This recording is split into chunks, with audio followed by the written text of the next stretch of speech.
What's going on YouTube? Today's video is going to be over the SIG M18, also known as the P320 Compact. So what makes this different from your standard SIG M18 is that this is actually a contract gun, meaning that this is built on the same assembly line and made to the same specifications as the gun that is being issued to various branches in the military, particularly the Marine Corps, who opted to go with the compact SIG M18 over the SIG M17 that the other branches are using more prominently. So, what makes this different than the commercial version? Well, I'll clip in a few photos here I took. And this was over at 417 Guns in Springfield, Missouri. He was kind enough to let me take some photos of my gun next to a commercial SIG M18, which he had in stock. And there's a few things that you'll notice right off the bat. Mainly the color of the slide is different.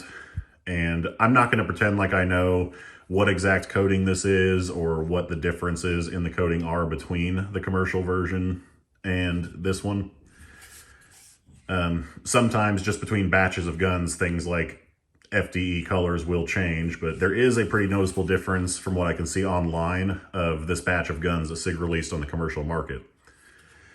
So typically, whenever you buy a commercial SIG M18, it will say P320 on the side, as it is just a tan commercial P320 essentially.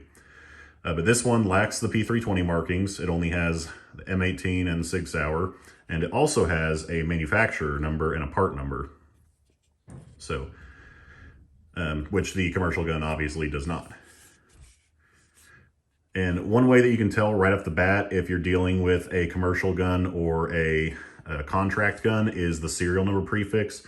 All of the military M18s that I've seen thus far have the TC serial number prefix, whereas the commercial guns do not. And obviously this will have all the same features as the commercial gun, the manual safety.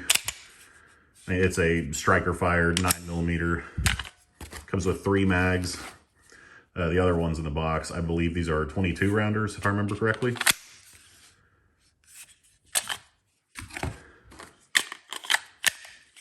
So another difference that you'll notice is the rear sight. So when I first saw these pistols, I incorrectly assumed that the rear sight and the optic mounting plate or the optic cover plate were actually 2 different pieces. So I believed that you could keep your rear sight and mount a red dot.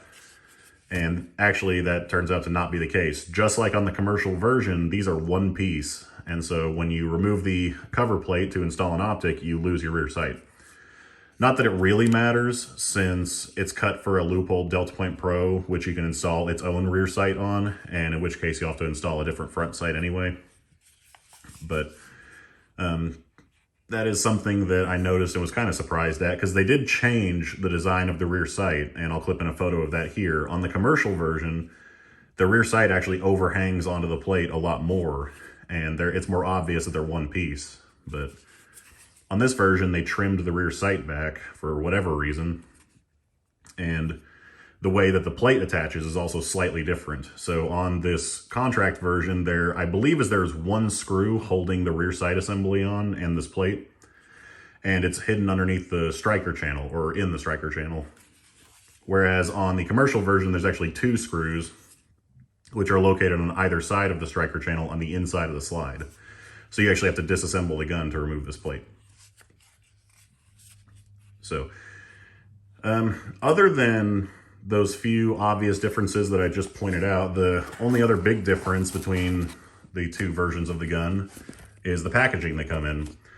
Another dead giveaway that you have a contract gun is that it will come in a rather plain cardboard box, whereas the commercial guns will come in a gray plastic SIG hard case. So with the military packaging, there are no frills. It just gets the job done, delivers it to the end consumer. But with the commercial guns, they try and present them a little bit nicer. So you'll also get a few extras in here, paperwork, a gun lock, and stuff that I don't believe comes with the guns that they send to the military. But since they did make these for the commercial market, they pulled them from the assembly line where the military guns are made. They did include some of the stuff that the civilian guns do come with. And you can see all of that down here. So anyway, that is about all I have to say on this gun at the moment.